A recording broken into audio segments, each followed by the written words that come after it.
বন্ধুগণ, আপনারা জানেন যে বর্তমানে বাংলাদেশে গণ অভ্যুত্থানের পরে একটা সরকার গঠিত হয়েছে জনগণের রায়ে।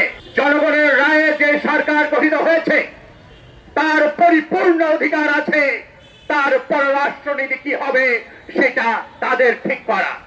তার পরিপূর্ণ অধিকার আছে যে কোন রাষ্ট্রের সাথে তার কি সম্পর্ক হবে, কার সাথে কোন স্বার্থের ভিত্তিতে তারা চুক্তি করবে সেটা ঠিক করার।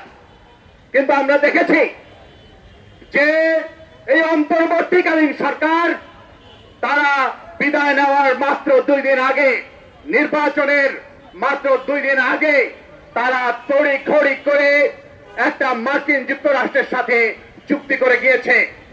যেই চুক্তি এই সরকারের যে সার্বভৌম ইচ্ছা, এখানে যে অন্য রাষ্ট্রের সাথে পররাষ্ট্রনীতি নির্মাণের যে তার ক্ষমতা, এই ক্ষমতাকে খর্ব করছে। এর মাধ্যমে আসলে জনগণ রায় দিয়ে যাদের ক্ষমতা পাঠিয়েছে সেই জনগণের সার্বভৌমত্ব খর্ব হয়েছে। ফলে আমরা জনগণের সার্বভৌমত্ব খর্ব করার এই চুক্তিকে অবিলম্বে সংশোধনের দাবি জানিয়েছি।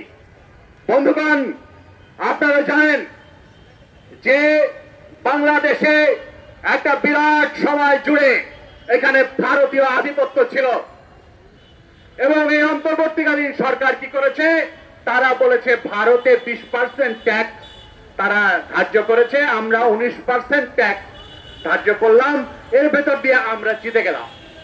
অর্থাৎ ভারত বিরোধী যে মনোভাব, সেই মনোভাবকে তারা ব্যবহার করেছে। ব্যবহার করে তারা এমন একটা চুক্তি করেছেন যেই চুক্তিতে বাংলাদেশের এই যে এই ট্যাক্সের পরিমাণের বাইরেও বহু বহু শর্ত নতুন করে আবির্ভূত হয়েছে।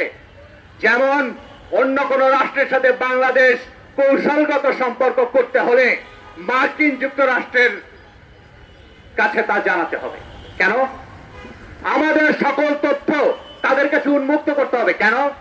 আমরা একটা স্বাধীন রাষ্ট্র, স্বাধীন দেশ, আমাদের জাতীয় স্বার্থ, আমাদের যে সার্বভৌমত্ব, তার কোনো বদল আমরা হতে দিতে পারি না।